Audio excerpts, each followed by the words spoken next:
Hello,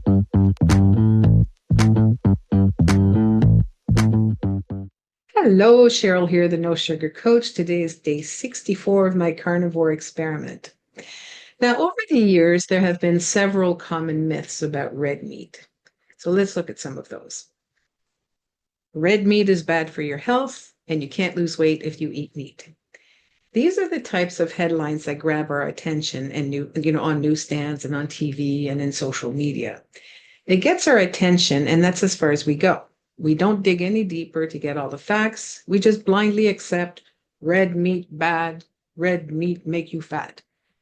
Now, as Dr. Georgia Eades says, and I quote, all of the studies suggesting that red meat increases risk for cancer and death are epidemiological studies. They're not experiments and therefore cannot prove cause and effect. They may amount to nothing more than biased hunches about the underlying reasons for diseases. Furthermore, the epidemiological studies are a mixed bag of positive, negative, and neutral findings, all pointing in different directions. Now, these poor studies typically follow people who are meat eaters who mostly follow the standard American diet, meaning that these meat eaters may also be eating highly processed foods, prefer takeout and fast food to home cooked meals, eat a diet that's high in carbohydrates. Maybe they smoke, or maybe they even drink to excess. Who knows? Because none of these confounding factors are taken into account. So, what is it that's making it unhealthy and hard to lose weight? Is it truly the meat? Or is it that the meat eater also chows down on fries and white flour and soft drinks and beer and sweet snacks? I'm guessing you know the answer to that question without having to do a research study. The fact is, meat does support good health. A cross-sectional data analysis of 175 contemporary populations found that red meat is positively correlated with life expectancy. It's not proof, but there is a strong correlation. But meat causes cancer. Well, that's an attention-grabbing headline, that's for sure. But is it true?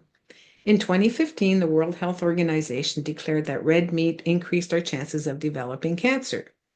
But more recently, some randomized trials concluded that restricting red meat has no effect on cancer mortality or incidence. But that didn't make the headlines.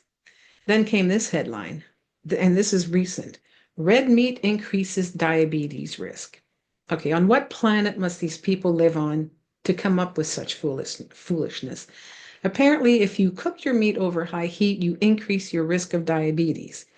By what possible physiological mechanics could this even happen? This was purely based on observational studies that showed a correlation, but of course didn't prove causation. It's like saying that a person will develop diabetes if they don't go to bed by 10 p.m. Okay, some people who don't go to bed by 10 p.m. do develop diabetes, but it's just an observation. It's a correlation. It's not proof. And by the way, plenty of modern hunter-gatherer tribes who cook over open flames don't come down with type 2 diabetes. So before running off in a panic with the next red meat headline, consider the quality of the evidence and the context of overall dietary patterns and lifestyle choices or lifestyle factors. When you hear claims about red meat being good or bad for you, it's important to think about, how good is the evidence? Is it from a well-done study or just someone's opinion? What else is going on? Are people who eat more red meat also doing other things that might affect their health? Look at the big picture. How does red meat fit into a person's overall diet and lifestyle? Remember, it's not just about one food, but about your whole diet and how you live your life that matters for your health. I've posted a link to Dr. Georgia Eades' article in the notes below. I think it's an absolutely fabulous read, so do check it out. And that's it for me today. Until tomorrow, eat well, be kind to yourself, and keep a smile on your face. Bye-bye.